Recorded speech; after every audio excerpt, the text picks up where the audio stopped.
Hi, I am Dr. D. Madhu, Senior Surgical Oncologist and Robotic Surgeon from KIMS Hospital. Today, we are going to discuss about breast cancer, how it presents, what is its incidence, what are the recent changes in the incidence, diagnosis, treatment of breast cancer. Most of the patients are presenting in the age group of around the age of 40. And we can see a recent increase in incidence in breast cancer in women. Probably this could be due to a modern civilization or food habits or some multiple risk factors which we are going to explain in the further coming minutes. Most of the patients, they will be presenting with a lump in the breast. This lump in the breast, most of the times, if it is related to cancer, will be painless. So, because of the awareness in the metropolitan cities and the district headquarters, people are approaching concerned physicians as early as possible and getting detected in early stage. But the people in remote villages are neglecting the disease, thinking that it is harmless and presenting with advanced breast cancer. The motto of this presentation is to create awareness, knowledge, and implementation of treatment of breast cancer patients. So, as I told you, it mostly presents with lump in the breast. This will be associated with a nipple discharge sometimes. And nipple discharge, most of the times, if it is related to breast cancer, will be bloody in nature. They may be presenting with lumps in the axilla also. So these are the various symptoms with which a breast cancer patient presents to the clinician. Now, why the incidence has gone up in the recent past? What are all the factors which influence this incidence? We are going to elaborate now. The incidence of familial breast cancer has gone up. Familial breast cancer means the patient having immediate mother or immediate sister getting affected with breast cancer, and they are diagnosed with specific genes, and these patients are considered to be having familial breast cancer or hereditary breast cancer. Patients who are having a late menopause and early menarchy and elderly priming, those who are getting married lately and giving birth to the first child lately, these patients are more prone to develop breast cancer. In some situations, obesity, diabetes also may increase the incidence of breast cancer. Breastfeeding protects the mother from developing breast cancer. So the mother who doesn't breastfeed the child is at a risk of breast cancer in coming future. And certain times, if there is recurrent trauma, recurrent injury, that also can cause breast cancer. Certain chronic infections are also predisposing to develop breast cancer in future. There are many causes of breast cancer. I presented most important things now, and probably these are the different risk factors which changed the incidence of breast cancer in the recent past. Not only the risk factors, the awareness in the society has made a dramatic impact on the outcome of breast cancer and the incidence of breast cancer.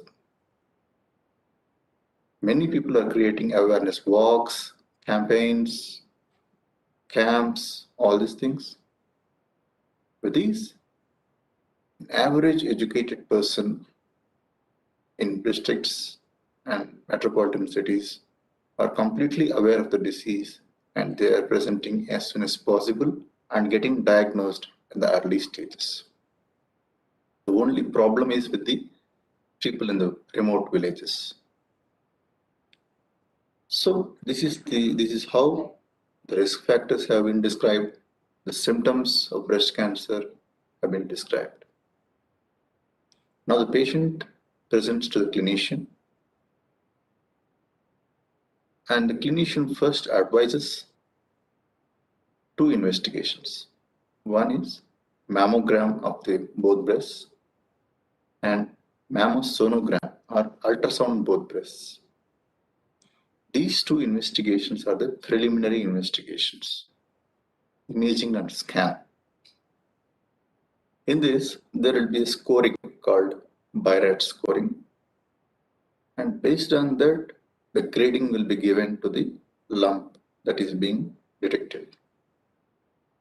Supposing if it is grade 5, we consider it as cancer. If it is grade 2, we consider it as a benign, no cancer. In the case of ultrasound both breasts, is an addendum to this mammogram. So once these are done, the next investigation we are going to do is either fine needle aspiration cytology or a core needle biopsy. So this FNAC is nothing but the repeated passes will be made with a needle, whereas in the case of a core needle biopsy, we will be doing with a gun. There will be a specimen in the case of core needle biopsy. Based on the results of these biopsies, we get the diagnosis of the breast cancer. So now the diagnosis are available, imaging is done, and treatment has to be planned. How treatment is to be planned? We have to investigate some more. We have to stage the disease, whether it is an early disease or a locally advanced disease or metastatic disease spread to the other organs also. This delineation can be done with imaging. In our institute, as a protocol for early breast cancer, we are doing CCT chest and upper abdomen. For a locally advanced disease and metastatic disease, we are doing whole body PET scan. But for an operable disease, we are doing contrast enhanced CT scan chest and upper abdomen. So based on this imaging, we will get the information whether the lump is confined to the breast and axilla or has gone to other organs like lung, bone, and liver. So after all this evaluation, the patient is diagnosed to have early breast cancer, let us assume. Early breast cancer, when we call it as early breast cancer, this is very important because most of the patients with early breast cancer are going to have good prognosis, and most of them there is high chance of cure. So early breast cancer, we generally include stage 1 and stage 2. Early breast cancer, we include stage 1 and stage 2. In the case of stage 1 and stage 2, the size of the mass will be less than 5 centimeters. So these patients, we offer treatment, surgical treatment. There are two types of surgery. we generally explain to the patient and attendants. One is the conservation surgery, where we do lumpectomy and address the axilla. The other one is complete removal of breast with axillary address, which we call modified radical mastectomy. The first one is called breast conservation surgery. So when we operate like this, it all depends on the patient's choice and the explanation of the outcome of the two procedures, post-procedure recurrence rates. All these things have to be explained to the patients and patient attendants. So based on this, there is no big difference in the case of recurrence rate, in the case of breast conservation surgery, or in the case of mastectomy. So the breast conservation surgery is the present focus of area for a surgical oncologist, because most of the women are choosing breast conservation surgery. So what are the indications? What are the contraindications? When to do and when not to do breast conservation surgery is a big question mark before the surgeon. So when there is a lump in any part of the breast other than under the nipple complex, most of the times breast conservation surgery is a feasible option.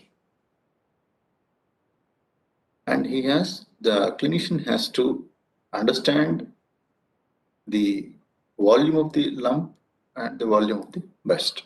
Suppose if the mass is disproportionately larger than that of the volume of the breast, then it is better not to consider the option of breast conservation surgery. Suppose the patient has received radiation prior, it is better not to consider breast conservation surgery. So like this, there are many indications and contraindications. Suppose the patient is having multiple lumps in the breast conservation surgery is not advisable. This kind of awareness that is there, the patients also, they'll be more focused and they can take optimum treatment option, and they can understand what the clinician is trying to explain the outcomes of the breast conservation surgery. So when planning breast conservation surgery or mastectomy, suppose the patient hasn't chosen breast conservation surgery and she wants mastectomy, and the patient doesn't have any axillary lymph nodes, sometimes we can skip axilla by doing sentinel lymph node biopsy. This has been since a long time, sentinel lymph node biopsy, and this is being done when there are no lymph nodes in the axilla. Suppose if the swellings are found in the axilla, there is no role of sentinel lymph node biopsy. So generally, a dye will be injected in the perioral region. But there are many ways to identify sentinel lymph node. Generally, we club two techniques to improve the sensitivity of the sentinel lymph node biopsy. Whenever we do this and lymph nodes are not detected, we can avoid doing axillary dissection, which is the most important key factor in bringing down the morbidity of modified radical mastectomy. Problems related to difficulties related to the mastectomy and axillary dissection can be easily cut off by doing sentinel lymph node biopsy. So there are many dyes available like isosulfone blue dye, Ehrlich ICG, and gamma probe. There are many options. We can combine them and increase the sensitivity of detection of sentinel lymph nodes. And if sentinel lymph node is positive, it is better to proceed with axillary dissection. Suppose if it is negative, it's better to skip axillary dissection. So a patient who underwent breast conservation surgery has to undergo additional treatments also. What additional treatments are advised? So the patient will be receiving chemotherapy, patient will be receiving radiation therapy after chemotherapy. So whether chemotherapy has to be given or not, it is going to depend on the size of the tumor. Suppose if it's a very small tumor, less than 0.5 centimeters, then we can avoid chemotherapy in such patients. There are a lot of evaluation, lot of options to be evaluated to skip chemotherapy, and there are chances to skip chemotherapy in a patient who underwent breast conservation surgery.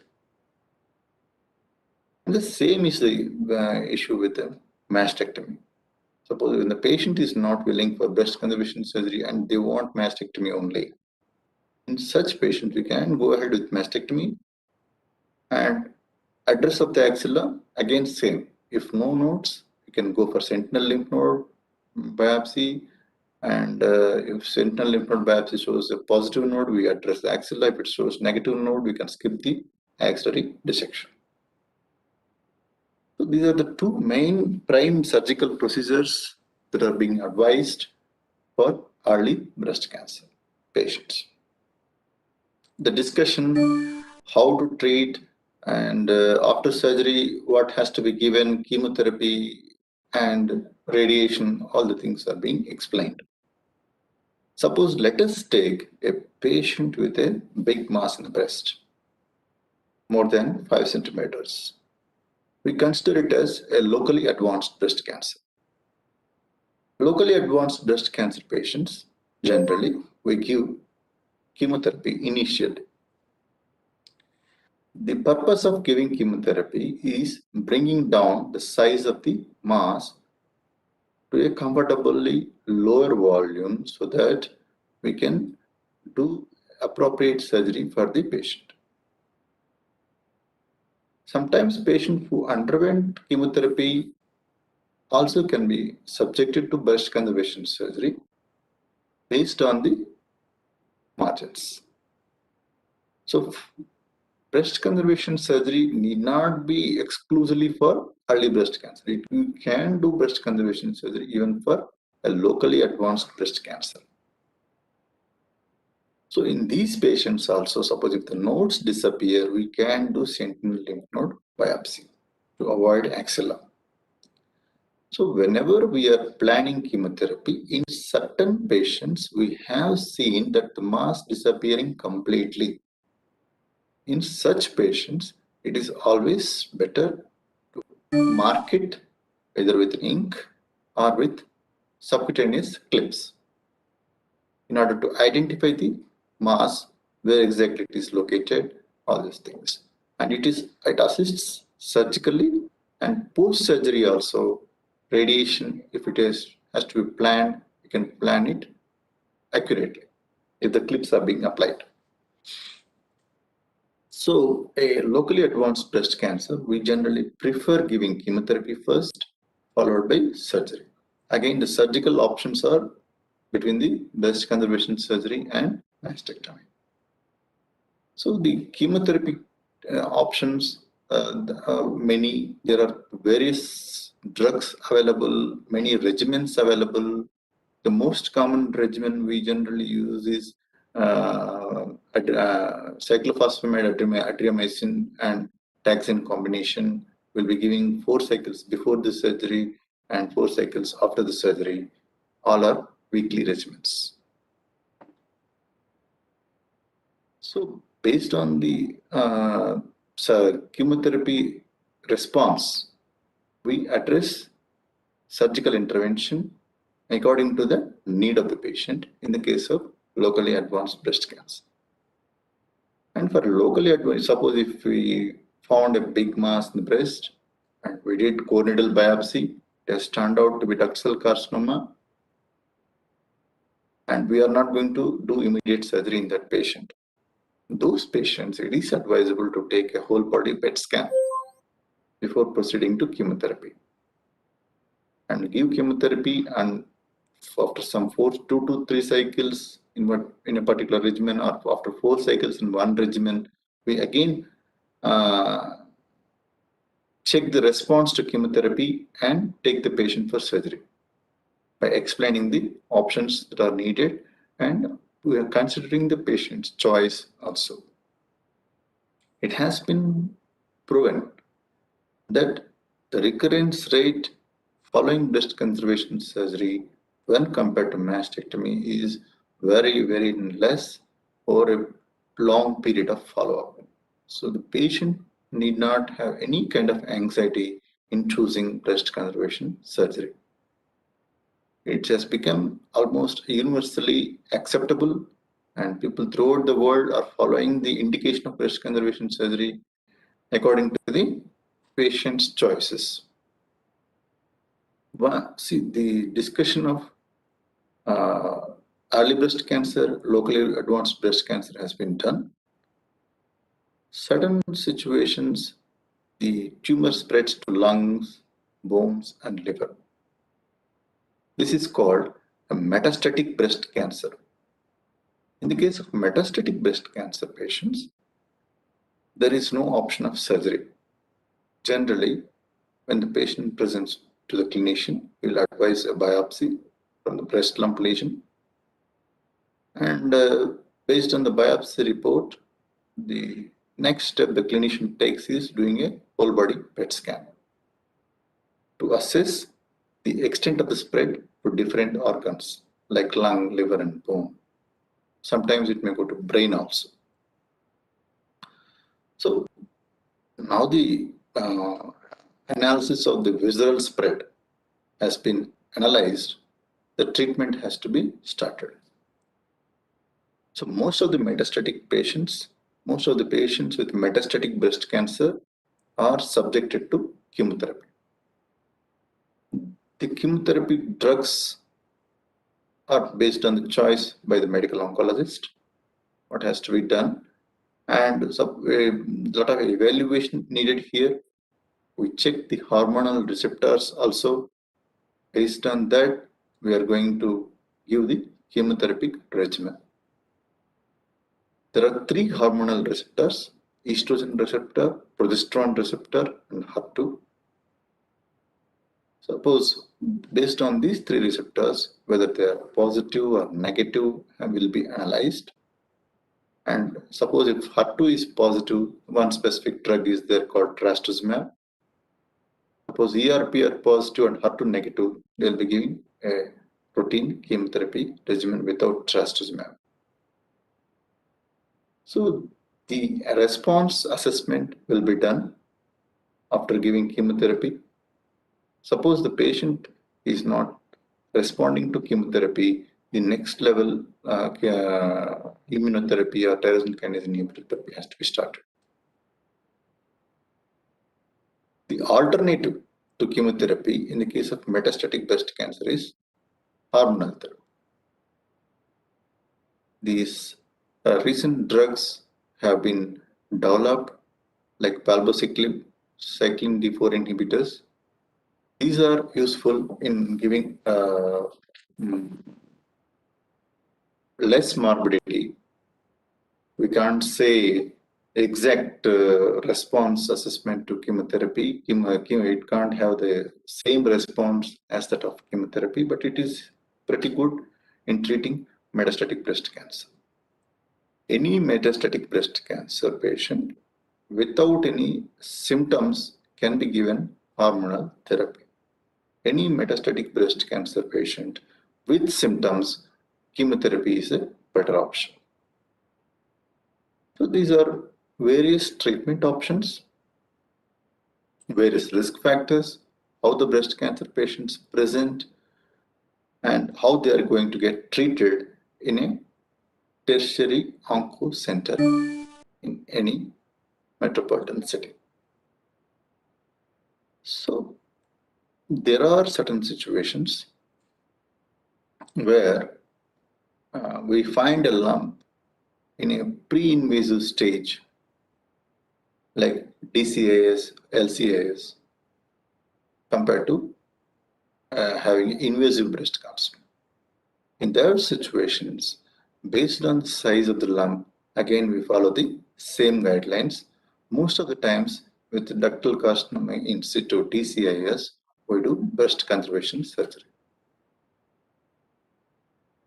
And we already told about the component of familial breast cancer.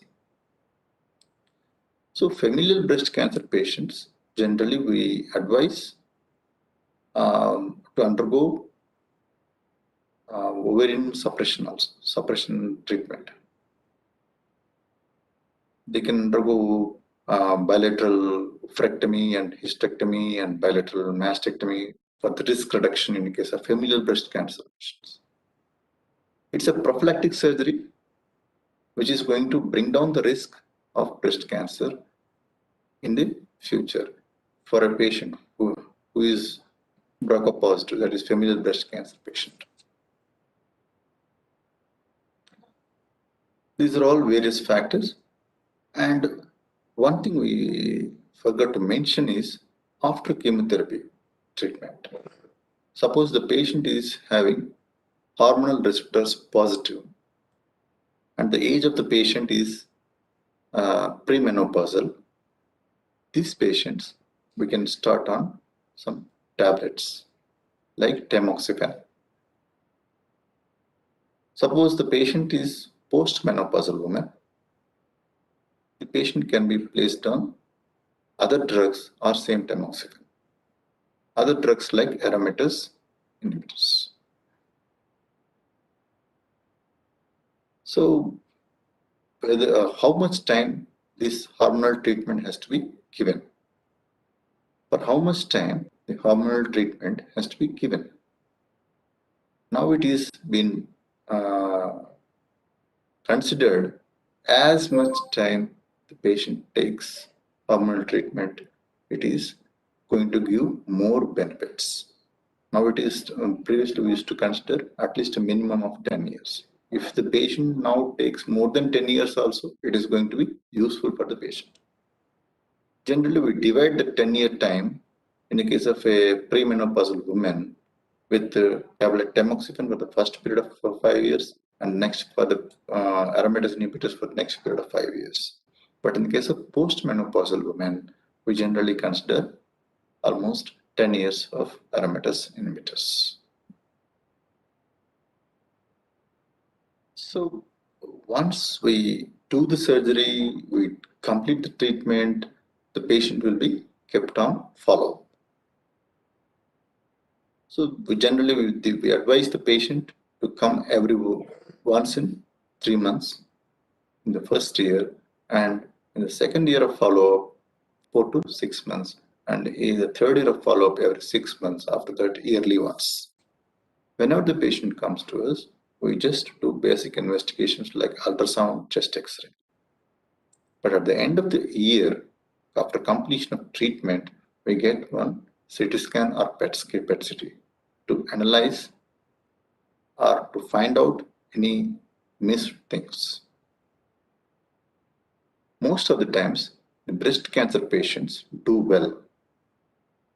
Early breast cancer patients, most of the patients can be cured. So nowadays, the breast cancer, at least early breast cancer disease is equivalent to the prognosis of early breast cancer disease is equivalent to that of a coronary artery disease, having stents and living long. So these are variegated presentations of breast cancer and how we are going to manage in different situations. Thank you.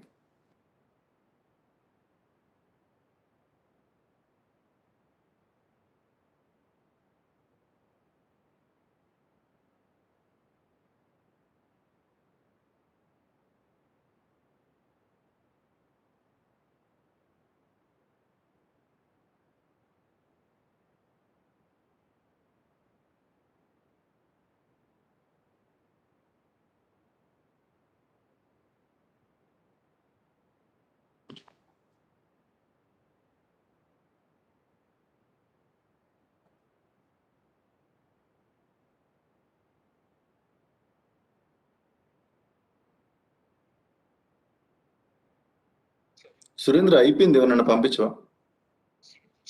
Thank you అని చెప్పేశాను. Okay,